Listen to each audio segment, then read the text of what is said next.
ఉమ్మడి విశాఖలో జనసేన పార్టీ కోసం తన ఉద్యోగాన్ని త్యాగం చేసిన నాయకుడు, అంబేద్కర్ భావజాలంతో కూడిన వ్యక్తిత్వం, అన్ని మతాలను, అన్ని కులాలను సమభావంతో కలుపుకుపోయే నాయకుడు, ఎందరో నిరుద్యోగులకు ఉద్యోగ ఉపాధి కల్పించిన నాయకుడు, ఆయన చేసిన సేవలను 10 మందికి ఉపయోగపడాలని వ్యక్తిత్వం ఉన్న ఒకే ఒక నాయకుడు తమ్మిరెడ్డి శివశంకర్.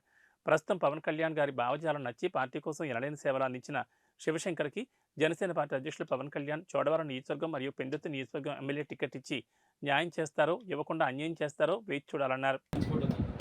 మంచి ఫోటో తీయండి. విజయనగరం జిల్లా పద్మవలస చాలా చిన్న గ్రామం అండి.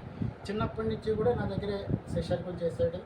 ఈరోజు బంగ్లాదేశ్లో జరిగిన ప్రపంచ దేశాల టైక్వాండో ఛాంపియన్షిప్ పోటీల్లో మన తెలుగోడి సత్తా చూపించి అక్కడ మన భారతదేశానికి ఒక పథకాన్ని, కాస్య పథకాన్ని తీసుకొచ్చాడు. దురదృష్టం ఏంటంటే యాక్చువల్గా బంగారు పథకమే రావాలి. అక్కడ ఫుడ్ హ్యాబిట్స్ ఇంట్లో వల్ల కొంచెం ఇబ్బంది పడి అబ్బాయి కొంచెం డౌన్ అయ్యాడు. ఏదేమైనా పథకంతో వచ్చాడు. నెక్స్ట్ కూడా అలాగే ఈరోజు మా తమ్మిరెడ్డి శివశంకర్రావు గారి దగ్గర తీసుకొచ్చి మొట్టమొదటిగా ఈ యొక్క పథకాన్ని, ఈ సర్టిఫికేట్ని అందజేయడం జరిగింది. ఎందుకంటే తమ్మిరెడ్డి శివశంకర్రావు గారు ఆయన మన విశాఖపట్నంలో ఈ మార్షల్ అంటే రెజ్లింగ్, ఈ జూడో, ఈ టైక్వాండో, బాక్సింగ్ వీటికి ఆయన చేసిన ఫైనాన్షియల్ సపోర్టు ఒకటి.